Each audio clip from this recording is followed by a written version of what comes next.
Today. President Lloyd, fellow Lions and guests. I guess Katie Dillinger has one guest for us.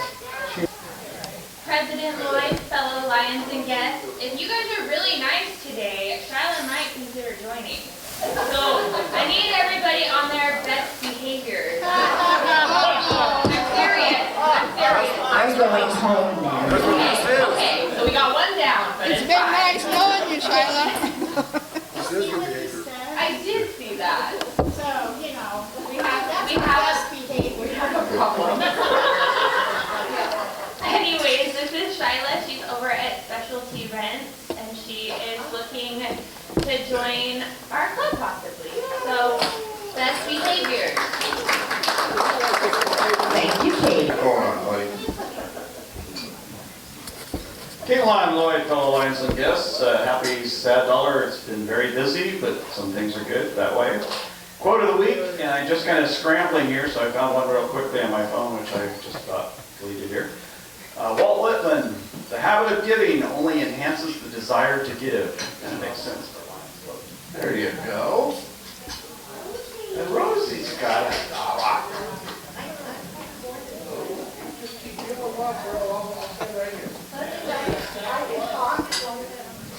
President Lloyd, fellow Lions and guests.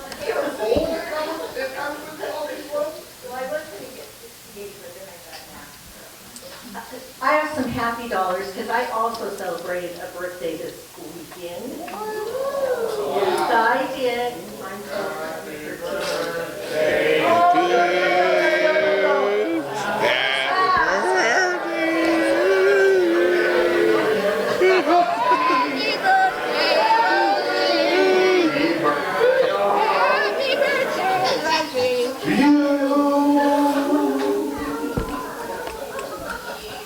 Well, Rosie went ahead and gave it away yesterday. President Lloyd, fellow Lions and guests, I ended up turning 64 years old. I want you to know that yesterday I received 18 emails wanting to know if I wanted to sign up for Medicare. And 2 hemorrhoid commercials. I don't know how that went. Speaking of hemorrhoids, the second happy buck is that 2 Mondays ago, I let a man go where very few men have done before, and a colonoscopy. I did. I did. It is truly the worst way to lose weight. I tell you, on the planet. You know, everybody here kind of understands I don't mind drinking clear liquids, especially if they have a little Sprite or something in them. That gallon of stuff, that'll kill you, man. That is the worst stuff on the planet. That's true. Good thing I didn't live up in Castle Rock on their side of the river. I'd have put that new septic system through hell, I tell you. This isn't a lunch meeting, you know. No, nobody wants to hear my crap. They should have thrown me out 29 and a half years ago. Oh, that's right. We're trying to impress the youngins. She's out of here, I understand it. So anyway, everything came out just fine. There was a little bit of a little colon cancer scare because the doctor had, he was high on the autism scale, and he kind of scared what was left of it out of me. But after about a week of messing around with the doctors, it all came out, and it looks like it's still going to be something else that kills me. So you're stuck with me. There you go. That's it. Had a great time. Jerry and I went over to the Tri-Cities. And let's see, she's been to Alaska. And yesterday she was in Kalispell. Tomorrow she goes to San Francisco. It's almost like being in a relationship with somebody. Amen.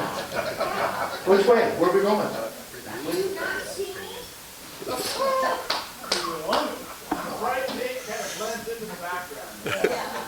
Oh, here! I didn't even see the money standing up. Mike Steve Patterson. Thank you, little wife. We refer to tail twisters as low-lifers because they always take our money. So, President Lloyd, Lions and guests, can't resist. This one's for you, Katie. I had a feeling. There was an actor years and years ago, his name was Dusty Rhodes. Remember that guy? What about Dusty Rhodes Dillinger? Not gonna work? Could be a female or a male.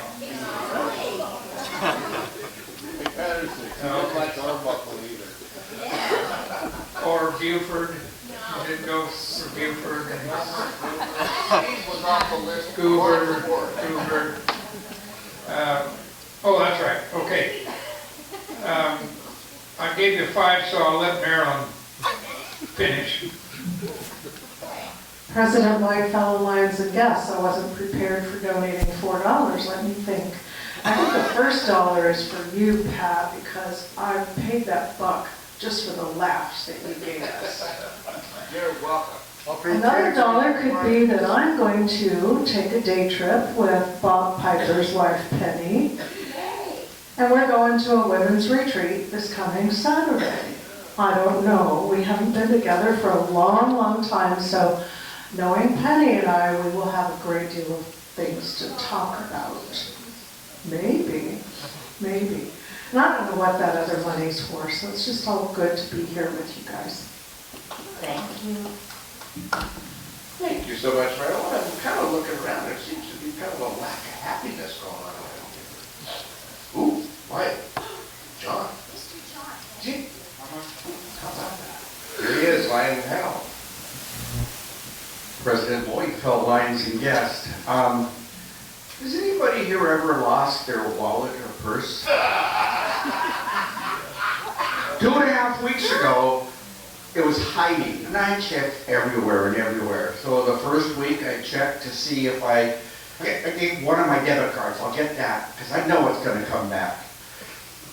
Second week, last Friday, I decided, okay, I'm just going to replace all of the credit cards or whatever it is in the wallet, the license and everything. Saturday morning, my wife comes out from the bathroom. Look what I found! You lost your wallet in the bathroom? Yeah. It was our bathroom. Well, your wife stole it, right? Yeah, I'm sure she hid it. You know, when you get to my age, it's really easy to hide things. Yeah, because whatever it was I was looking for yesterday is not there anymore. So seriously. I get the text. Okay, I get the text. Found my wallet. I was like, where was it? Your back pocket? President Lloyd, fellow Lions and guests, I got a story to add to that for how I lost my wallet one time and I could not find it anywhere. I'd been to the town, I bought groceries, and then all of a sudden I'm missing that wallet. So I look around and I, of course, decide I better call and, straighten out the credit cards and whatnot. I don't remember, maybe you don't, but at least a couple days went by, and one day I went to the back seat of the car, and there was my wallet on the back window behind the seat. So it happens. What do you mean you couldn't reach the package shelf in the back of the car? Hi, Mike Parker. King Lion, Lloyd, fellow Lions and guests. Yesterday I had occasion to talk to Steve Johnson at length, and a lot of you think he can't come to meetings because of his health issues, hard to walk and all that. He told me in the first conversation I had that really wasn't true, but he didn't elaborate. So I called him again about 5 o'clock last night. I says, why can't you go to meetings? He says, I guess I got to tell you. He says, I don't like anybody there. He was just talking to you, Mike. Seriously, dude, huh? If you're on Zoom. Right out there this night. Wait. Anybody doing Miss Lions, Cindy. Cindy. Awesome. Gotta support the club. President Lloyd, fellow Lions and guests, I have some happy money. Here's another hidden fact that you may not have known about me. Remember a couple weeks ago I confessed when Jim and I first met I couldn't cook? Jim has done all the baking in our household until Saturday. I made my own sourdough English muffins from scratch, and it had yeast in it, and it worked. I mean, it worked. You don't know how intimidating. Well, that was the bottom, but I flipped them over for the other pictures. Okay. The other thing is, I'm just happy to be here. I finally shed the heated jacket, yes. And you know what? I'm missing it. Ladies and gentlemen, it's 60 degrees out as I drove here, okay? Remember, this is summer. This is summer weather. No, it's not. Anybody? Anybody? Hey, Larry, George. I know you can make it happen. President Blair, fellow lines and guests, you know that Marilyn mentioned one of her dollars was appreciation of your humor. If you'll name a price, I think I can raise it to have you done the same thing at all. No. Yeah, it's true. But that's actually a sad dollar.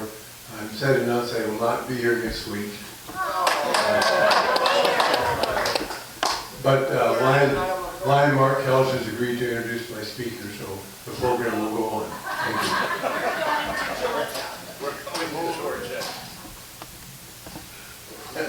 Sweet Georgia. President Lloyd, fellow Lions and guests. Hey, continuing on with Melissa and my tour of Washington, Oregon wines. This last weekend we spent up in Seattle at what's called the Taste of Washington. This is at the Longview, this is the Longview Field Convention Center. So if you've ever been up to Seattle, Seahawks, and gone to Longview Field, you know how big that building is. Well, take that building and fill it up with every winery that's in the state of Washington. It is huge. And there's no way you can drink it all. Even if you try, you probably only get down one aisle. Anyway, we gave it our best shot. So, along with that, so that was a happy dollar for that. That was really fun and everything. At the event, one of the wineries, you get to, on Sunday it's a little bit slower. A few thousand people as opposed to the 20,000 that show up in there. Anyway, so you get to talk to the different winemakers and whoever. But they all know their stuff and they're all pushing it. Well, one of the owners of the winery that we got to meet, which you can't miss him. If you're a Seahawk fan, you certainly don't miss him. Sidney Rice played for the Seahawks 2008 to 2013, I believe it was. He's a wide receiver. Anyway, he is the owner of DeRosier Winery in Eastern Washington. Anyway, I talked to him for a little bit. Super nice guy. Asked what he does at the winery, because you think, well, a football player, what's he going to do? He's just the owner. Well, no, he does everything. And he stomps the grapes. And a super nice guy.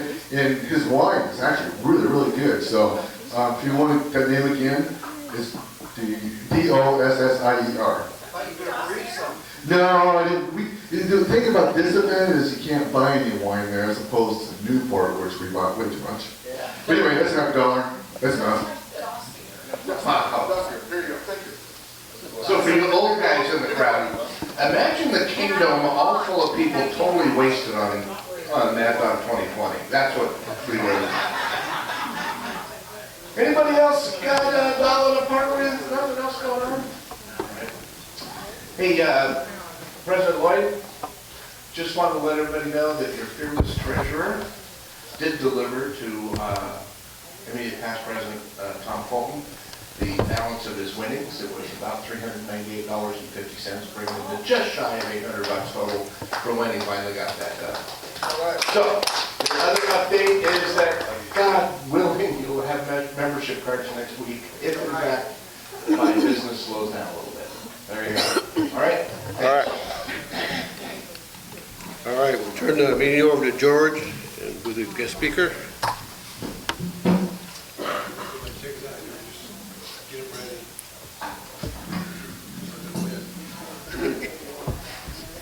You got tickets yet? Oh.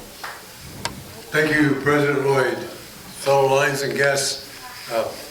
Before I introduce our speaker, I wanted to share this little item I ran across in my archives. I think I may have read this at a Lions membership a few years back, but I figured any of you that were there then or too old to remember it, so yeah. But it's back in the old days when we had a very rare custom that was called buying and reading newspapers. Some of you may recall that.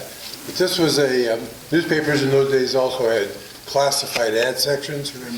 This is from the personal section in the classified ads. Personal ad that said, single black female seeks long-term relationship with male companion. Ethnicity, not an issue.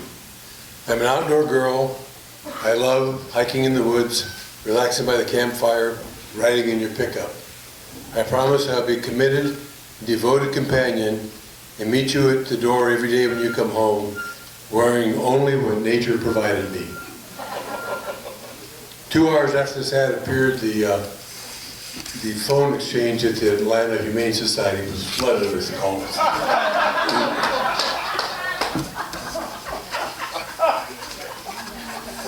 And that has absolutely nothing to do with today's program, but so I'll try to segue into it, introduce our speaker. We're into March Madness now. We're very aware of all the basketball frenzy around the country, which reminds us to stop and think about the success, amazing success of so many of our local teams, both the high school level and the college level. And I'm pleased to have a coach of one of those successful teams here today, Alex Brehm, who is the coach of the Fighting Smelt, which is Lower Columbia's speech and debate team. Now, they don't get the publicity that the other athletes get, and I think that's too bad because they should. If we have a physically talented young person, we celebrate them with applause and headlines. And if you're intellectually talented, you're supposed to be very quiet and unassuming about it. But I'm not the program, that's right. Alex is. So let me move on. Get the hook. Alex has a side gig that he does called Earning a Living. He's the faculty for our Communication Studies program at Lower Columbia College, where he's been for 7 years. He tells me he got interested in public discourse as a teenager back in Minnesota when he was on the high school debating team. And after a few years of doing middle school and high school education, he came out to Portland State and got his master's in communication studies. And he and his wife, Caitlin, fell in love with the area. He says rain and all. And this last month, that's been tested, But they've stayed here. My friends from that part of the country remind me, you don't have to shovel rain. So that's a factor. But he's deservedly very proud of his debate team. They've done very well, and he'll be talking about them. But I'd like to mention that he has received a number of awards as the debate coach, including, and I need to read these to get them right. He got one award was for the what was that called?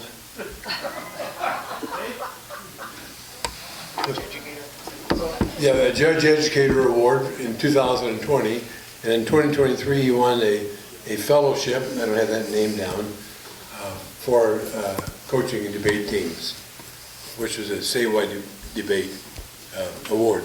His team is preparing now for the national competition. It's going to be in Boise, and they're going next week. So he's been pretty busy, but he managed to scrape some time aside to speak to us today. Their goal, and I think they're going to achieve it, is to be ranked in the top 5 nationally for community college debate teams. And he'll tell us more about his team, his group, and what he's done. So please, this time, help me give a warm welcome to Alex Brehm.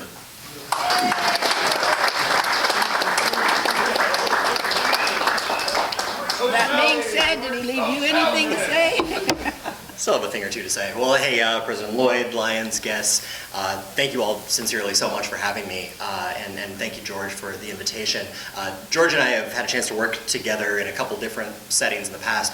We worked on this little project this past fall with a few other interested community members centered around civic discourse in our community that was held at Lower Columbia College, and we think that was a huge success. We're trying to keep some of that momentum going. We've also interacted at Board of Trustees meetings at Lower Columbia College in the past. It's always extra special for me when someone who has heard me speak before wants me to come back and speak again, even if it's in a different setting. So really, it's just a treat to be here. I have to confess, this is my first time at a Lions meeting. here in Longview or anywhere. And so it is an honor. It's really cool to see what y'all do. I really enjoy the atmosphere already. And I just needed to take a little bit of extra time to make sure that I understood what y'all were about, to make sure that whatever I talked about was relevant to the mission of the organization. And it's nice that y'all have a really straightforward, simple mission. It's service. And that works really well for me because I think about service a lot. I really feel like my life's calling is service. And so if you'll indulge me talking about myself for 20 minutes or so, I really want to talk about my approach to service and how I see service kind of woven through all of the work that I do in some of those settings that George was mentioning as I was invited. My journey to get to how I feel about service now has been a winding road. I don't know that there was ever a moment where I had this eureka, this is what I think about service. And maybe my version of service doesn't look like what a lot of people think of when they think service. I'm not, setting aside time to volunteer. As George mentioned, I'm actually incorporating service into my job that I am getting paid for. But I still feel there is a strong service component. So I've come to develop that philosophy of service as it gets incorporated into my work as a coach and as a teacher. It kind of snuck up on me. I feel like this was a plane that I built while I was flying it. And as I reflect on my approach and frankly on the success that I've been able to have recently within our community, I realize that so much of it is built on the tenets of service. So that's what I hope to reflect on a little bit today. And I'll be sure to save a little bit of time for us to all talk because I want to make sure that I'm answering whatever questions about the crazy world that I live in. And I don't necessarily know what everyone's interested in. So basically I'm going to talk about the origins of this philosophy that I have on service or coaching and teaching as service. Talk a little bit about my experience coaching at Lower Columbia College, and then ultimately end with how I understand my philosophy today. Big picture, thanks for allowing me this platform to uninterrupted talk about myself and my passion for a little while. It's a rare privilege to have a captive audience to just listen to me talk about me. So let's get started. As George mentioned earlier, I got started in this world of public discourse, of public speaking, of debate, when I was competing on my high school speech team. That was in St. Paul, Minnesota. And I had my first competitive round of speech at age 16. In hindsight, that's wild to me. I feel like I was such a sweet baby angel at 16. I didn't know anything that was going on. And through that opportunity in my final few years of high school, I had the opportunity to compete at national level competitions at major universities, at Berkeley, at Harvard. I competed in the Minnesota State High School Tournament. And I frankly had some success. I won some tournaments. I was part of a really strong team that had some team accomplishments. And then I went to college. And I think college is a time when people find themselves in one way or another. We all take different paths, but that's a place where we really sort of start to find our independence and learn who we are. And at that time, I had this really rare opportunity to compete on a college speech and debate team, but I also got a part-time job coaching at a local high school. So I was coaching high school while I was competing in college. It's the only time in my life when I have been both a competitor and a coach in the same activity at the same time. And I don't think a lot of people do that. George mentioned sports. I can't think of a case where an athlete is both a player and a coach. This is more common like in the olden days of baseball, but we don't see it much anymore. And so it was a really cool opportunity for me to compare those two things directly. And what I realized really quickly is that doing and coaching are different. Doing something, if you realize you're struggling, you want to achieve higher heights, you want to do better, you can practice more. You can work harder. You can do more research. You can seek feedback and really ask people to push you to be better. When you're coaching, you can't necessarily force someone else to do something more or do something differently. I can't go to one of my students that I'm coaching and say, you need to practice this many hours. I mean, I can try, but it really doesn't work. I can't just force them to do that. Instead, what you have to do is you have to find a way to inspire and to motivate. Something that I didn't necessarily need to do to myself when I was the competitor. So what I also realized at this time, maybe less quickly, is that all people have different needs. When I'm coaching a student, they're not just some carbon copy of me. I can't motivate them in the same way that I would be motivated. And so I have to find a way to connect with that person. My students at this time at the high school level, they came in with different standards, they had different goals, they had different skills, and they were trying to develop different skills.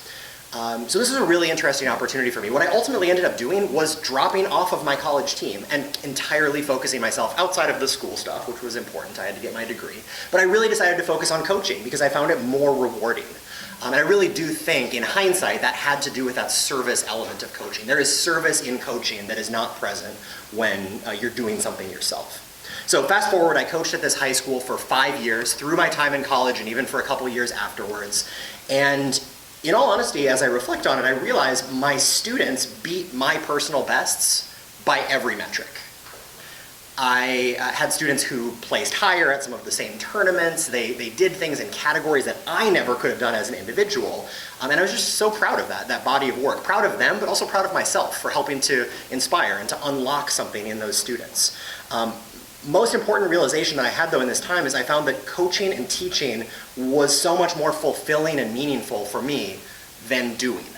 I really felt drawn to that, to teaching, to coaching, rather than pursuing doing stuff myself. So at this point I really decided that I wanted to pursue a life path where I could focus on empowering others, as opposed to pursuing a life path that was more focused on personal achievements. I'll loop back and talk about that a little bit more later on.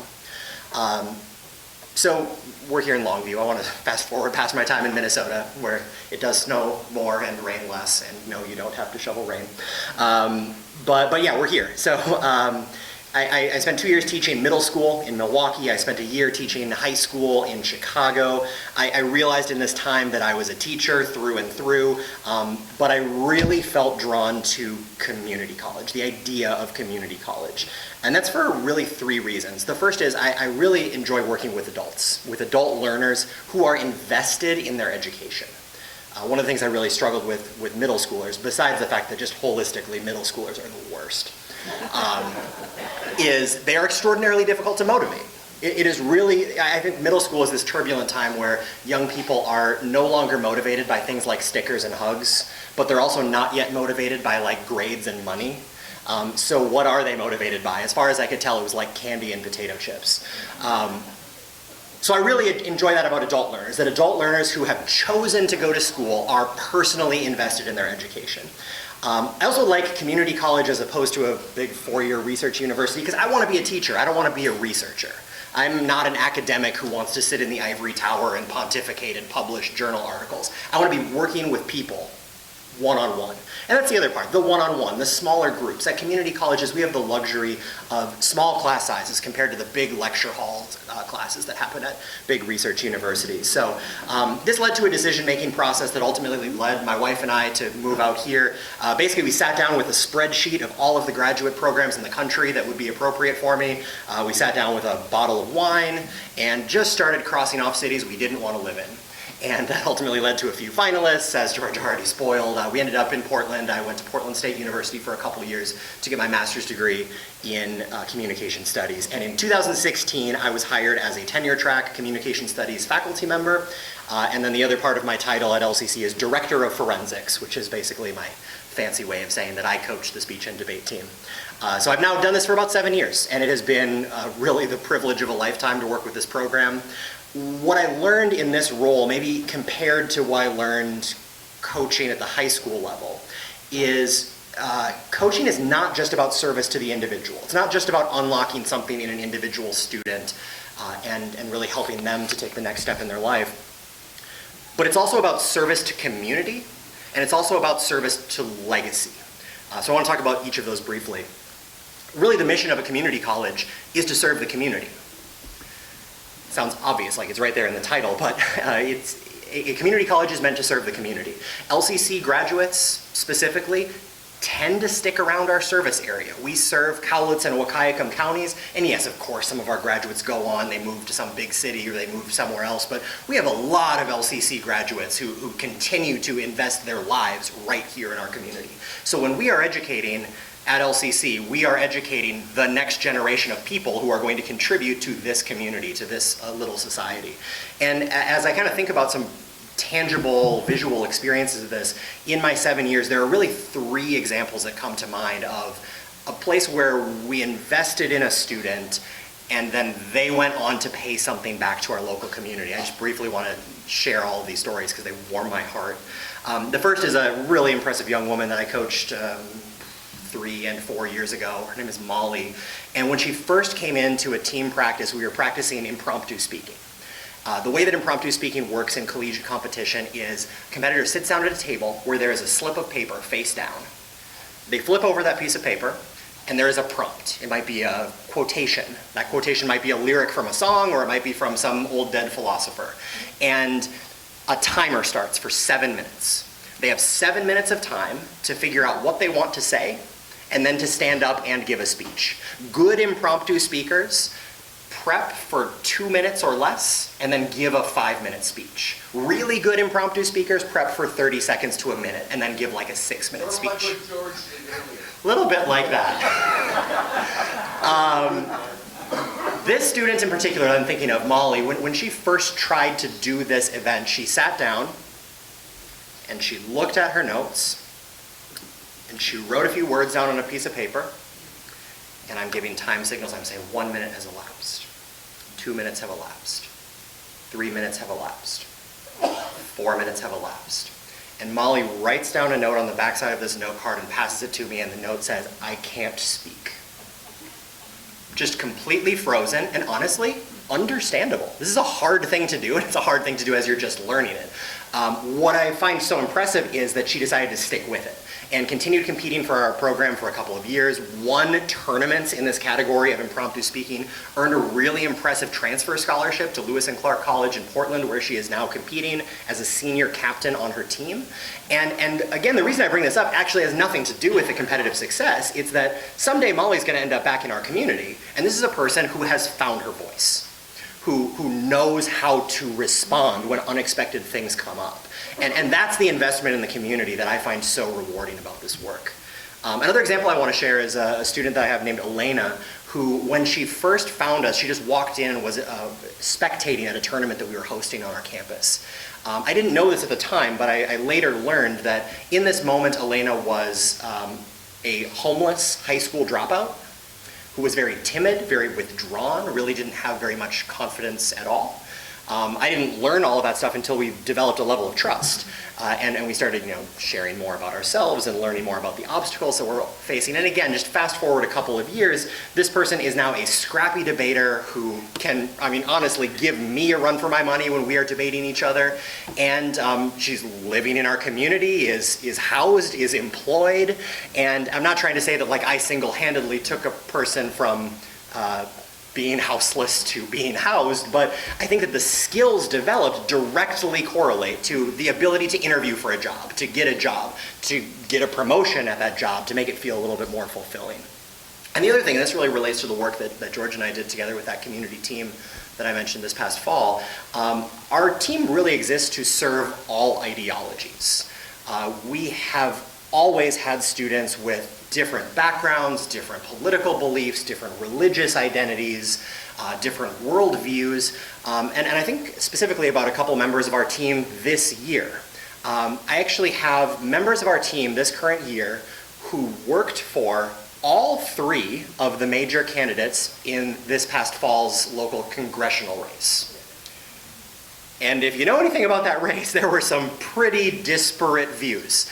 We had a pretty far-right candidate, a slightly center-right candidate, a center-left candidate, and the fact that all of these people get in the same room together and learn the same skills together and learn how to communicate to each other is really important to me, because I'm thinking not just about what they do in competition and what they do in college. I'm thinking about what they're going to do in 5 years when they are the politicians and they are responsible for communicating with one another.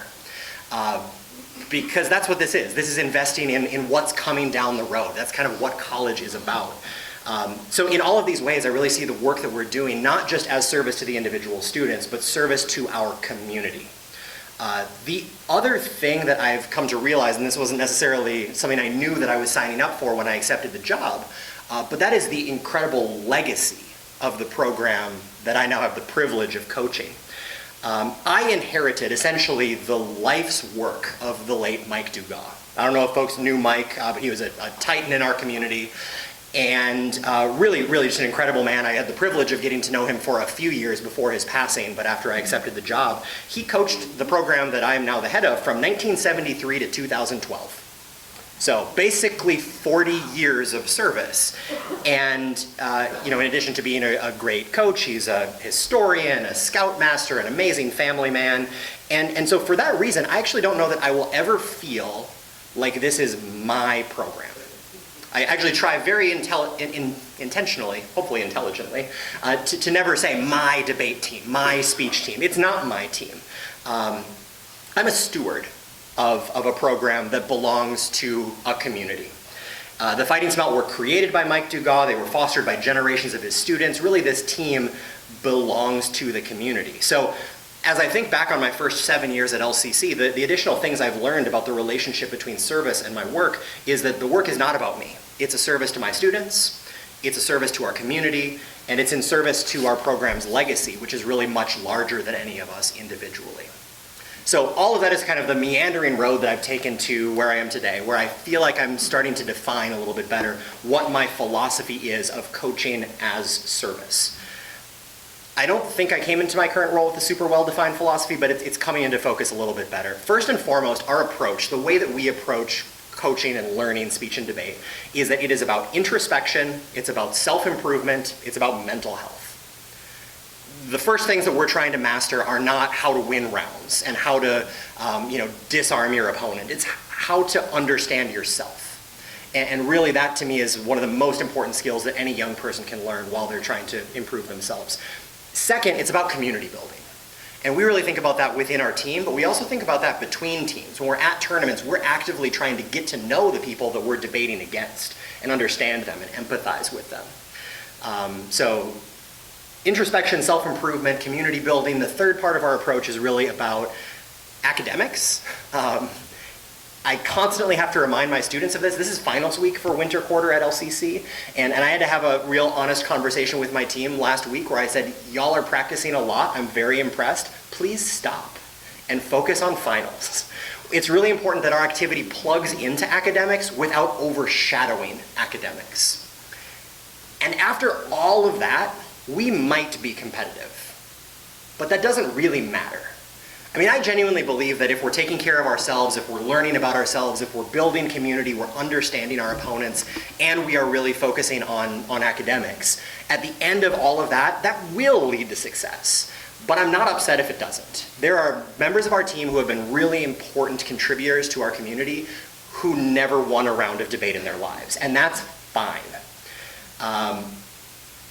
And I think a really good illustration of this is basically what happened with our team during the peak of the COVID-19 pandemic. So I want to briefly just flash back to the 2020 to 2021 academic year. Most of my students were dealing with isolation. They were living probably with their parents, largely sequestered to their bedroom because they didn't want to be spending as much time with their parents as they were. I think a lot of my students were also dealing with a sense of helplessness. You know, they wanted to be well-informed people, but you look at social media, you turn on the news, and you're bombarded with negativity. There was this feeling of every front I look at, politics, environment, social justice, a pandemic, it all felt awful. And so really, I think that in some sense, our team became a twice-a-week group therapy session with an unlicensed therapist. And in all honesty, it works differently for different people. I think about a couple members of our team, Destiny and Nisa, who were quiet, but quietly always there. Always logged on to our twice-a-week Zoom calls, very consistent, and really were key components of building that community. Had modest competitive success, but that really wasn't what it was about. We had this other group of students, the people who come to my mind are some really impressive young people, Jagger and Reagan. They were regular contributors. They were very actively involved with the team, and they experienced a ton of personal growth that they've been able to leverage and have gone on to some really impressive things since. And then we had this other extreme within our team. The young woman I mentioned before, Molly, and co-captain Ilinka, who were legitimate powerhouse competitive forces. They really poured all of their mental energy, all of their time into mastering this skill because it was what was driving them during this really challenging moment in their lives. And this culminated with an online national tournament. I don't love online competition, but it's sure better than nothing. And we ended up having a national champion in debate. We had a national finalist in the speech category of communication analysis. And it was just this enormous release of all that pent-up stress and pressure and feeling of helplessness and isolation to have these impressive young women share their voices and share their advocacy. So I want to start to wrap up. And I hope at this point you all think I'm a decent public speaker. I'd like to think so. I've been working my whole life on being a better public speaker. And the reality is when I kind of step back and think about what I could be doing with my life, there's a lot that I could be doing with these skills that I've been working on. I could be giving inspirational speeches for pay. I could be running for political office. I could be practicing law. And there are any number of things that would be really relevant applications of these skills that I've worked really hard to develop. But I also know that I would never find that as fulfilling as helping the next and the next and the next and the next generation of young people find their voices.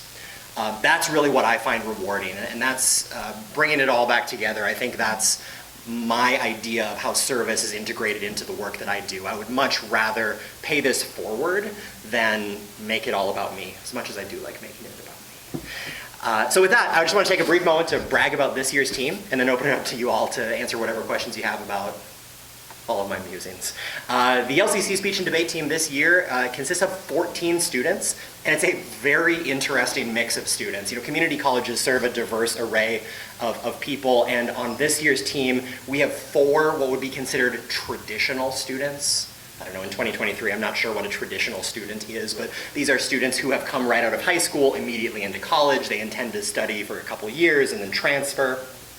We have 3 part-time students on our team who are working, taking some classes, finding some sort of balance in their life. We have 5 students who are part of the Running Start program, which if you're not familiar with it, this is high school dual enrollment. We have some students who are actually high schoolers, but full-time taking classes at college. Others who are splitting their time between their high school campus and our college. And we actually have 2 international students on our team, a young woman from Germany and a young woman from Mongolia.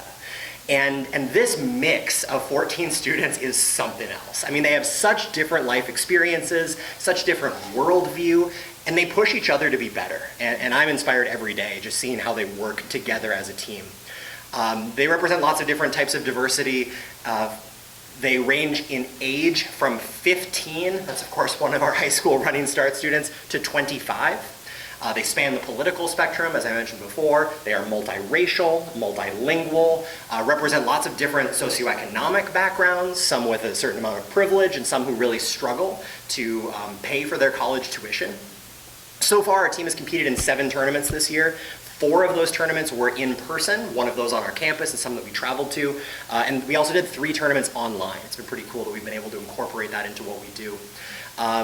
Individual students on our team have been named tournament champions 5 times. That's a really impressive number, I think, for our little scrappy community college team. 44 times this year, an LCC student has competed in an elimination round at one of those tournaments. And our team has been named top 3 in community college team sweepstakes 4 times this season.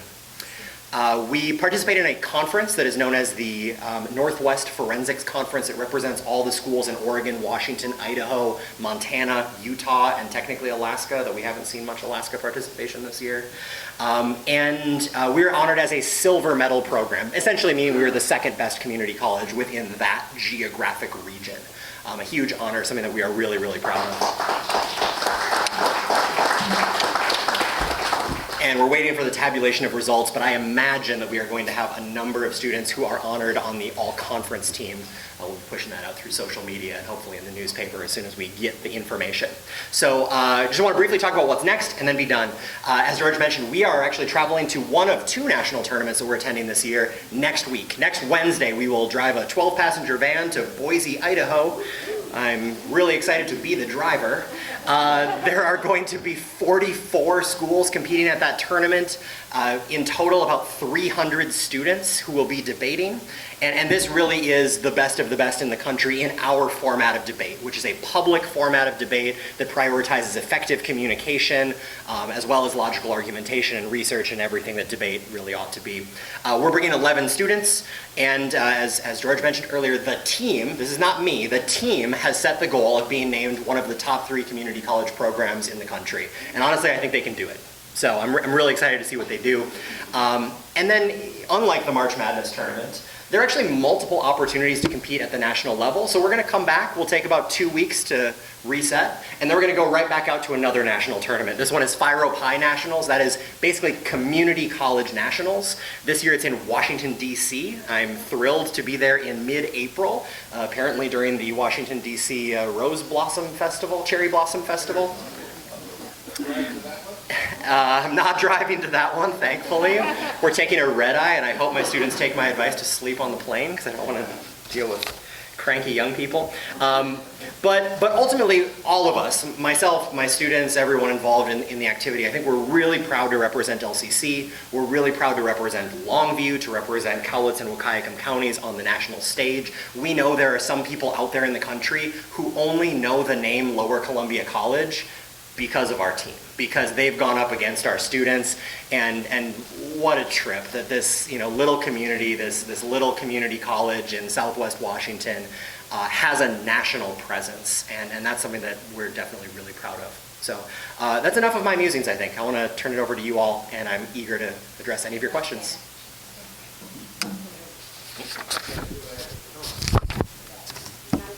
I just have, yeah, it shows it on fine. That's the black button is for. Yeah. This has been very exciting, and we are really proud to have fighting spirit in our community. But even what's more interesting is the vision of what's tomorrow. When we're teaching us how to get better for tomorrow and make things better. And I personally, and I'm sure that all of us here, will think you do a terrific job once you become a Pioneer Lion.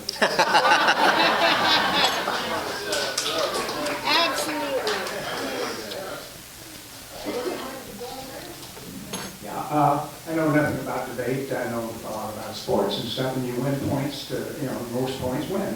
How do you score points, or how are you judged as a debate? Yeah, thanks for asking that. It's a really challenging component for me. One of the things that I really try to do is publicize our team. I write up press releases. Our college sends them out to various local media outlets. We're often written about in the Daily News and in the Wahkiakum County Eagle and other places. And it's hard to write that and also educate people on what it all means at the same time.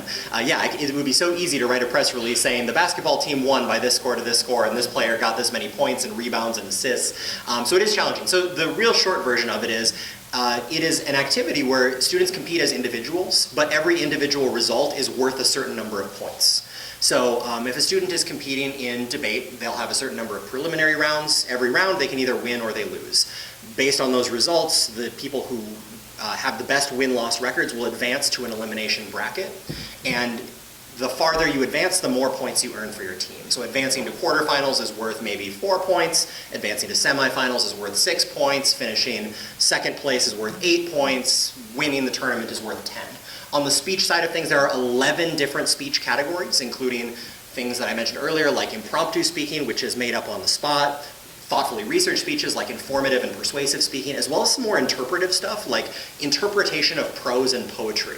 And similarly, in those categories, competitors compete against each other. They take turns giving speeches, and every final placement is worth a certain number of points. So if you are the champion of that category, it's worth 10 on down. We add up all of the things that every individual earned, and then we compare the schools to each other. So it is convoluted, I know that, but it's a good way to turn individual success into team success through that metric.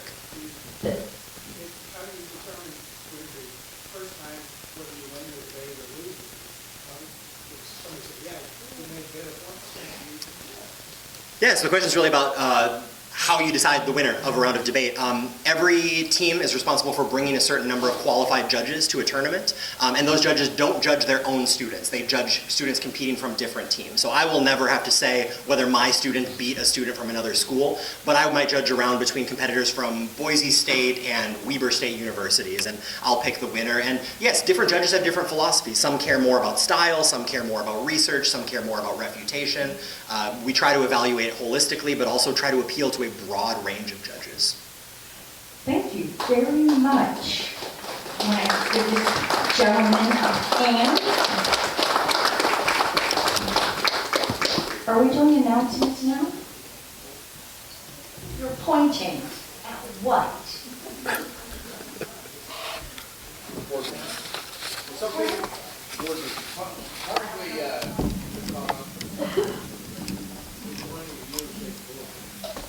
Okay, we want to thank you for your knowledge and everything you're doing for us, and we have a mug here for you and an application.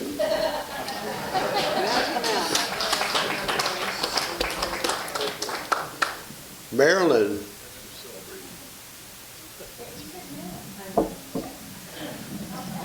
President Lloyd, fellow Lions and guests.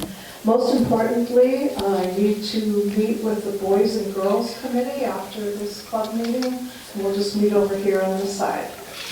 And then the other thing is that you may see when you come in, conference information for spring conference, May 12th and 13th. I have registration slips back there, and you get them online as well. And I just noticed that the program and the coordination is getting put together for all of the breakout sessions. And today, I don't know that we have time to go through that, but our featured international director at the spring conference will be at the final dinner. And then there also is someone representing Leader Dogs for the Blind who will be speaking sometime during the conference. And I think this is really great. Our very own Clark County Miss America's Outstanding Team will also be at our conference. So there's some pretty interesting individuals, and there's other information. But each week between now and then, I will be bringing in the registration forms and provide this information as it gets completed. Thank you, Marilyn. Steve. Stand up, Steve. I think he's taller than you. Anybody ever do that to you? Remember, I'm not short, I'm fun size. President Lloyd, it's now time to get our sign-ups out for the Roar for Reading up at Columbia Heights Elementary School. On Monday, April 17th, we'll conduct 2 sessions for book giveaways to the elementary students. And you can go online. Jane has set that up for online. Or for those of you that don't fiddle around with your computers, I have a sign-up sheet here today, and we can do it that way as well. Okay? Thank you. Monday, April 17th. I'm done. Okay, Steve, on the driveway. Oh, that is Steve. Steve behind you. How about Rick? Rick, yeah, Rick. Yeah, Rick on the driveway. Yeah. Being Lloyd, fellow Lions and guests. We're putting a new approach in we're replacing the old one that got torn out when they built the condos next door. We're replacing it, and they should be poured concrete tomorrow night or Thursday, depending on how much rain we get. So anyway, it's all paid for and done, or it should be done by Thursday. We have a board meeting Thursday morning here at 8 o'clock in the morning. This Thursday. Be there, Pat. Cheryl. Don't forget, April 1st, our no foolin' retoolin' morning for self-analysis and action planning development, the workshop. Right here, 8:30 a.m. Come a little early, snag a donut and a cup of coffee, and be prepared to help develop the continued direction of this wonderful club for the next several years. We need your thoughts and your great ideas. So if a sign-up sheet hasn't landed in your email box already, it will be soon. Or for those who are old school, I'll have a sign-up sheet, paper one, over on the side table the next couple of weeks. So you can sign up. You don't have to sign up to attend this, but it does help us to know how many tables to set up. So whether you sign up or don't sign up, please show up. April 1st, doors open, 8 o'clock. Thank you. Terry.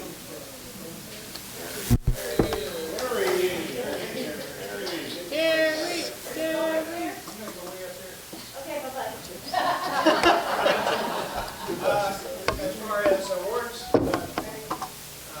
some people don't show up at the right time when we pass these things out, and they're usually out drinking wine or something. So for being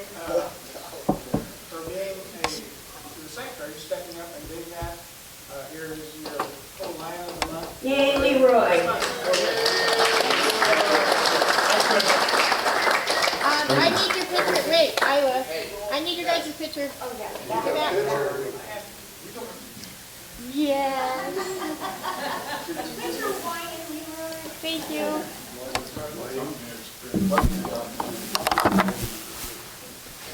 Took it.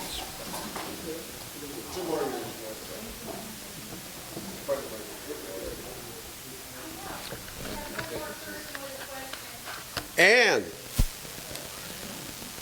President Lloyd, fellow Lions and guests, for the Sunshine Report, we have Jerry McCormick, who needs our good vibes right now. He's starting cancer treatments. We have Dolly Harvey, who is out of state currently, but she had knee replacement surgery, is doing physical therapy, and she's doing quite well, I hear. And we have Tom Bolton, and we sent flowers to him on Friday. And so we have cards for all 3 people up here. And for Tom, he is really enjoying people coming by, family, friends. He's really grateful for everybody's friendship. So if you'd like to visit him, it will be a good time. Bob, you have any announcements? President Lloyd, fellow Lions and guests. First of all, Carmel Corn starts a week from Friday, so we'll be looking for change schedule. Already gone out, so I'll be looking for it. Sign up for a shift. Second of all, I really appreciate your help every week setting up the tables that we do for the Eagles. And just want to say thank you for that. Thank you.